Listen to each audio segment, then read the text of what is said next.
नाशिकच्या पंचवटीत jogging track असलेल्या Shrikrishna garden समोर साकारलाय 7 मजली देवीदास हाईट प्रकल्प। मग येताय ना आजच आपला फ्लॅट बुक करायला देवीदास हाईट्स मध्ये। आमचा मोबाईल क्रमांक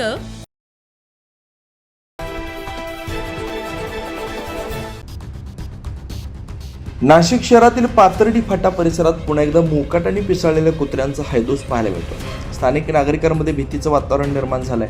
प्रभाग क्रमांक 31 मधील Manodatta apartment, Swapnapurti Nagar, Dhongadi Nagar, Poddar school, Saint Thomas school तसेच पांडवलेनी पायथा परिसरात ही समस्या गंभीर बनली आहे। परिसरात मोठ्या प्रमाणावर साचणारा ओला कचरा, सडक्या कुजक्या अन्नपदार्थांची विल्हेवाट न लागणं यामुळे भटक्या कुत्र्यांची संख्या दिवसेंदिवस वाढत असल्याचा आरोप नागरिकांकडून करण्यात येतोय। विशेष म्हणजे सकाळी आणि सायंकाळी हजारो नागरिक आरोग्यासाठी फिरायला येत असतात, मात्र अनेक वेळा कुत्रे नागरिकांच्या अंगावर धावून येत असल्यानं नागरिकांना जीव मुठीत धरून वावरावं लागतंय।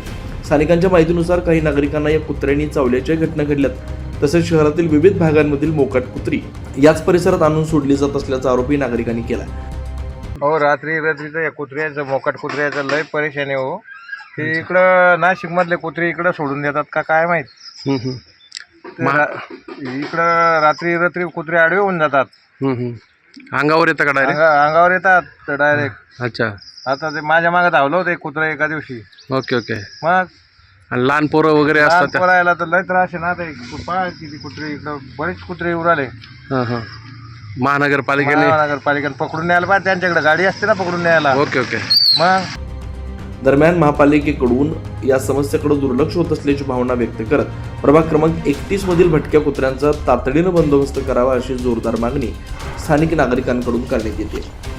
9 न्यूज महाराष्ट्रासाठी प्रतिनिधी विजय बागुल, पाथर्डी फाटा।